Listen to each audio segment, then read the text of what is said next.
নির্বাচনের আগে বিচার নিশ্চিত করতে হবে, এরপর নির্বাচনের আগে কোনো নির্বাচন হবে না। উপদেষ্টা নাকি পদত্যাগ করবে।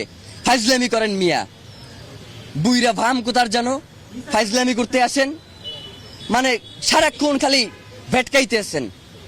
আপনাকে কি পদত্যাগ মানে হচ্ছে আপনি কোনো কিছু পারতেছেন না, আস্তে কইরা চুপচাপ চলে যাবেন, এই জন্য কি আপনার ষড়যন্ত্র উপদেষ্টা বানানো হয়েছে? ওই জায়গা দিয়ে আপনি লড়তে পারবেন না। আপনার পুরো এই ঘটনার সাথে কারা কারা জড়িত এইটা নিশ্চিত কইরা আপনি এইখান থেকে যাইবেন, এর আগে আপনি কোনো জায়গায় যাইতে পারবেন না।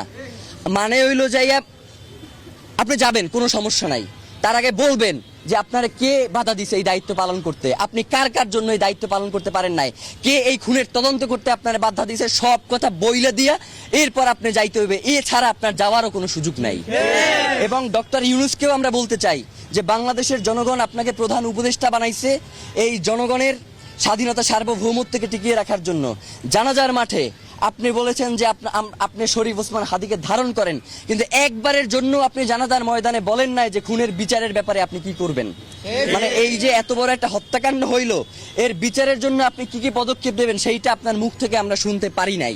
মানে আপনার যে অসহায়ত্ব সেইটা আমরা দেখতে পাইছি, আপনি আসলে কিসের কারণে অসহায় সেইটা আমরা জানতে চাই। আপনাকে কে অসহায় করে তুললো এইটা আমাদের কাছে আপনার জানাইতে হবে। মানে এইটা না জানাইয়া তড়িঘড়ি করে নির্বাচন দিয়ে এরপর আপনি চলে যাবেন, এইটা হবে না।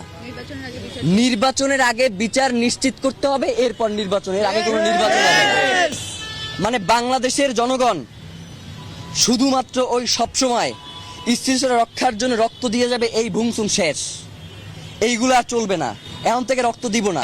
প্রয়োজনে যারা আমাদের ভাইকে হত্যা করছে, গুম করছে, খুন করছে, আপনারা যদি এই দায়িত্ব পালন করতে না পারেন তখন কিন্তু রক্ত নেওয়া শুরু করে দেবে। রক্তপাত একবার শুরু হয়ে গেলে এইটা আপনারা থামাইতে পারবেন না। সুতরাং আপনাদেরকে হুঁশিয়ারি করে বলতে চাই যে অতি দ্রুত ওসমান হাদির খুনের সাথে যারা জড়িত তাদেরকে দ্রুত গ্রেফতার করেন। আপনারা যদি সুস্পষ্টভাবে আমাদেরকে বলেন যে খুনি ভারতে পলায়ে গেছে, তাইলে কি করতে হবে? তাইলে যেইটা করতে হবে সেটা হচ্ছে বাংলাদেশে একটা বন্দি বিনিময় চুক্তি আছে, আপনারা জানেন না? এই যে উলফা নেতাদেরকে যে বন্দি বিনিময় চুক্তির মাধ্যমে ভারতে পাঠানো হয়েছে, আপনারা দেখেন নাই? উলফা নেতারা খালি বাংলাদেশ থেকে ভারতে পাঠানো যায়, ভারত থেকে দিল্লির ওই কুত্তা শেখ হাসিনারে বাংলাদেশে আনা যায় না।